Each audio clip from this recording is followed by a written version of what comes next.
For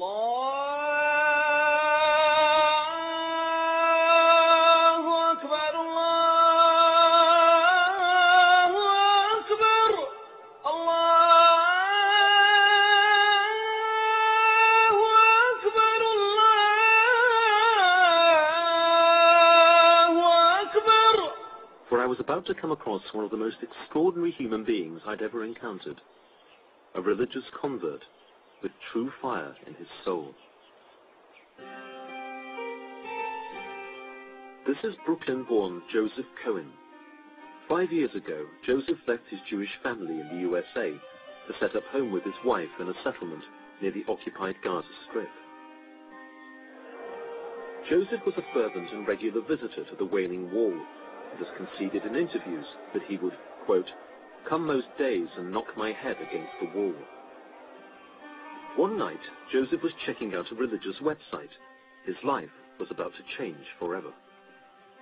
I was in a chat room, and a man came in, and many of the quote-unquote Israelis were finding him offensive. But the truth is, he was speaking the haqq. He was saying truth. And I spoke to this guy the whole night, and I couldn't sidetrack him. You know, as a Jew, you learn to try to be cunning and how to push the people in your direction. I couldn't push this guy anywhere. He was hard as a rock.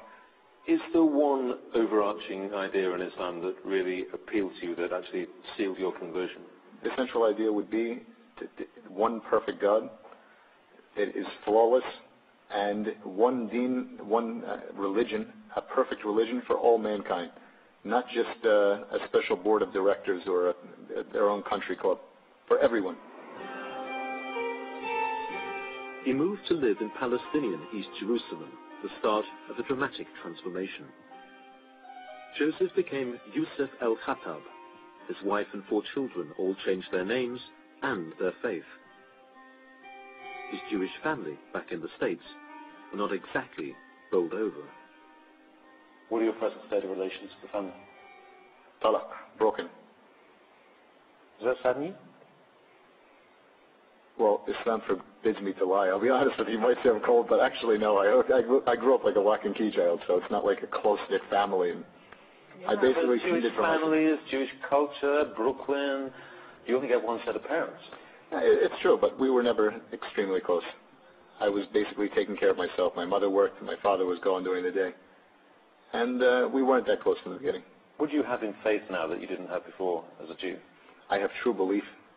Why should I take anything you say seriously? I mean, you converted to a new faith on the internet. Who's to say that in 2 years' time you won't be a Roman Catholic like me and we'll both be going off to the Vatican to see the Pope? We should go to the Vatican. I have a duty to go there to give a message of Islam to the Pope too. But you have to what would happen to you if you renounced your I would be killed, and this is one of the miracles of Islam. Why should you be killed? Why? Because it's clear in the Quran. There's no belief after disbelief. You can't go in and out, and every Muslim is warned this before they take Shahada. Is this when people say sometimes the only way out of Islam is death? That's the fact. But still, this is the miracle. It's still the fastest growing religion. Knowing this, people still accept it. Christians, Jews are still accepting Islam. I'm not surprised it's the fastest growing religion in the world when the penalty for leaving Islam is death. Renouncing the message of Islam, the sin of apostasy, is certainly a serious business, but many moderate Muslims would balk at Yusuf's views on the death sentence. Their view is that faith is a matter of personal assent, and point to one of the Quran's most celebrated texts to make their point. Surah 2, verse 256, there is no compulsion in religion.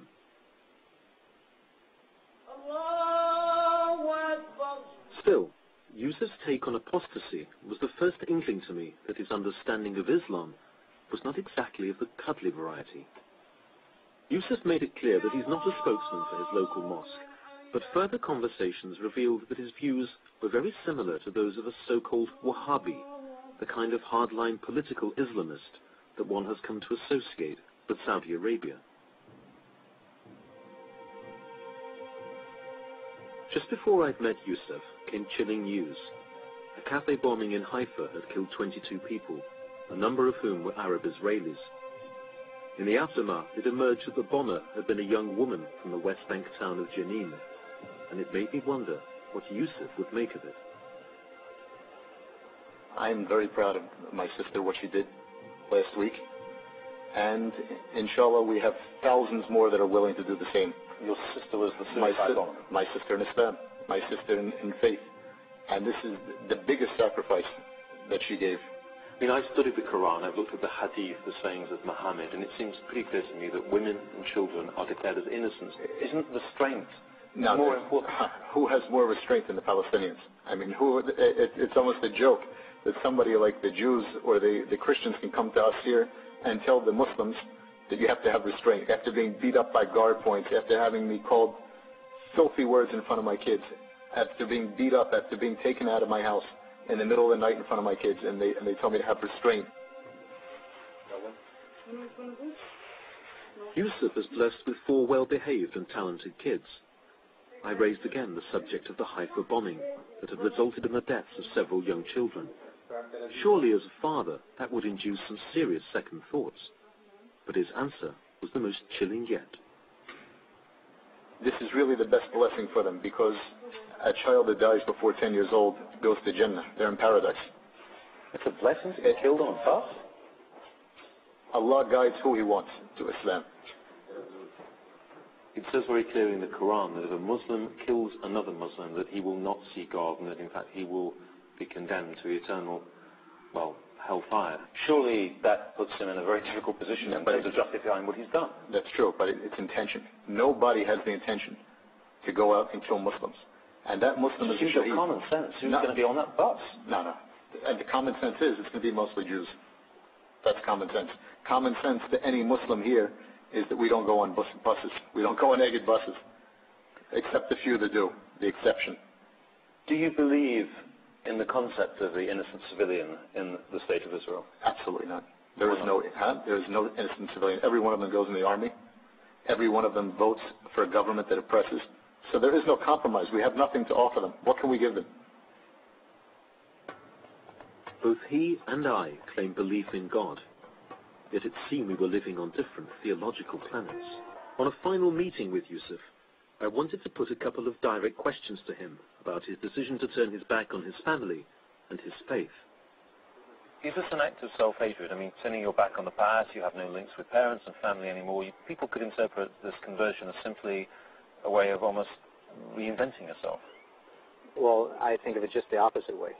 We believe that every person is born into pure monotheism. Only our rabbis, our priests, our parents, or whoever it is, corrupted our ideas, our school teachers. So I just returned back to the straight path after learning Judaism and being in their schools and learning their books, the filthy Judaism. You can't. Why use that term? I mean, that's offensive, isn't it, to people? I'm not trying to be offensive, but that's the fact. Meeting you has confused me. I admire your devotion. I admire the energy you put into your religion. But I am repelled by some of the things about children under 10 dying and going straight to heaven. Is it not the case that you crave this kind of certainty because of the psychological difficulties? No, not at all. I don't hate the Jews because of they're Jews. I'm not a white supremacist. I hate them. I hate their religion, I should say.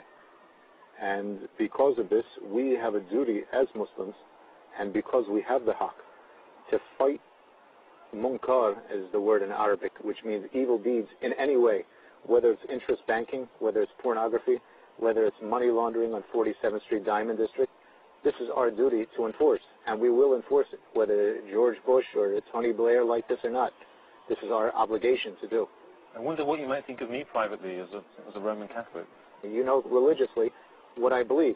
I mean, we have ahlak and adab, we have manners in Islam, but you have to know the truth of what we say. I'm a lost soul. You're not lost because you're still alive. But I've got a few years to find my soul. Who says a few years? Maybe you'll die in 30 seconds, as will I. We should all die in the state of Islam. Is Islam going to take over the world eventually? Will it be the world religion? Is this inevitable? Inshallah, we're hoping so. But do you believe that will happen? Eventually that will be. There will be no choice in the end. How will that happen? By dawah, by Islamic propagation, or the rifle. It's going to be either way, but it's going to happen. You sure? 100%. I found Yusuf's views and his pathological certainty poles apart from Hassan, the Palestinian teacher, and the faith of other Muslims I knew back home. الذي أرسل رسوله بالهدى ودين الحق ليظهره على الدين كله ولو كره المشركون.